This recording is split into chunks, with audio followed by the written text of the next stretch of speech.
Welcome to CSL TV, and I just hope you guys are having a beautiful, blessed day. Now, if you're new to the channel, this is just a review, a reaction, as well as an informational channel. Hopefully the informational part help you on something out, and we pretty much just watch videos of what's going on and stuff like that. And some of y'all are more educated on what we just watch or what we watch, and et cetera, and tell us a little info on what you know. But I just got to say thank you to my folks that's been rocking with CSL TV, because you could be somewhere else trying to watch these videos, but yet you rocking it out with CSL TV. And I just got to say I appreciate that so much. But I don't like making my intros too long, so y'all already know what to do. I hope y'all having a beautiful, blessed day. Let's get it. The story out of Brooklyn is shocking. This is Yvonne Wu, a 34-year-old NYPD officer. Wu was off-duty when she snuck into the Brooklyn home of her ex-girlfriend, 34-year-old Jenny Lee, through the back door. It turns out Jenny wasn't alone. Her new lover, 24-year-old Jamie Lang, was with her. Prosecutors say Wu waited for the pair inside the house, lying in wait for her former lover and her new partner. When Jenny and Jamie returned, Wu opened fire with her police-issued gun, injuring Jenny and fatally shooting Jamie. Jamie was rushed to the hospital but died an hour later, while Jenny survived her injuries. After the shooting, Wu waited calmly in the home for the police to arrive and then confessed to the crimes. Neighbors described the scene as absolute pandemonium, with 2 bodies being carried out on stretchers. The disgraced officer was dismissed from the NYPD and has been held without bail since the incident. Wu and Jenny had split about a month before the shooting, but Wu believed they were going to get back together. Friends said the shooting was preventable, calling Wu a psychopath and claiming she had already had an altercation with Lian Liang weeks earlier. This all happened a few years ago, but just this week, Wu pleaded guilty to first-degree manslaughter and second-degree attempted murder. She's expected to be sentenced to 27 years in prison. So what I'm trying to figure out, she is representing the police force to the max, you know what I'm saying? And she was stalking her ex. And that's why domestic violence and abuse is so real, and that shit is stronger than y'all actually think it is, because why would she do something like that? She's a woman herself. Mentally, she was not in the right state of mind. And we know mental health is so real. That's why mental health awareness needs to be talked about just as much as domestic abuse needs to be talked about. It needs to be something out there, just like they talk about campaigning for, the presidential shit and when mayors get elected. They need to advertise what women go through on a daily, regular, every day, which shouldn't be like this every day.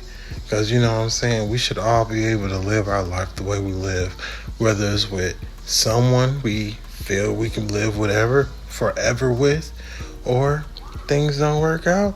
Hey, I wish nothing but the best for you. Maybe we can be friends later along the line, catch up, see where you at, see how you been. But if not, it's cool. Why can't people just let people live their life and be happy with who they want to be with? They got to be doing all this extra shit. And she a police officer. Think about how she could have harassed her on so many different occasions, giving her tickets and shit, making her life hell. But yet, she kind of did make it hell, because she's not here today to talk about anything that she had experienced or to share love with the person she was with. Rest in peace. The story is outrageous, and it was all caught on camera. This is 74-year-old Jose Juan Rango Hernandez and his wife, 58-year-old Maria Guadalupe Vargas Luna. They were at a McDonald's in LA recently when Jose was attacked in the drive-thru by a person who was unhoused. Security cam footage shows the two in a scuffle on the ground as Maria tries to assist her husband. In the scuffle, you can see Maria get knocked to the ground, her head hitting the pavement. That moment would change Maria's life forever. She was rushed to the hospital, where doctors eventually declared her brain dead. Thankfully, Jose only escaped with cuts and bruises. This all happened back in March, but now the family is outraged because LA's district attorney has reportedly only filed charges over the attack of Jose, saying the attacker can't be held liable for Maria's fall. The couple's daughter said this: "There's really no justice because he's not receiving any consequence whatsoever." Unsurprisingly, fascist-leaning Fox News has jumped all over the story, having the daughter on their morning propaganda broadcast while labeling the DA far left. But what Fox hasn't taken aim at is the economic system, late-stage capitalism, that produced the circumstances for this horrible crime to arise in the first place, namely a housing crisis that has left millions unhoused, and a mental health care system that's focused on returning value to shareholders rather than, actually helping people. Critics ask, would crimes like this keep happening if everybody's basic needs were covered? The answer is no. I just want to say I totally agree with what my guy Drew was talking about over at Notice New Crime Line. All the places I get this content from like this to educate us on what's real and what's going on. We know in LA, definitely out west, and other places in the world, I'm assuming as well, it's a lot of homeless people. They got some shit called Skid Row of just tents of homeless people. And it just got worse, and it's only gonna get worse. And it's just crazy on how many people, how there's so many people that is just living on the streets because of how high shit is.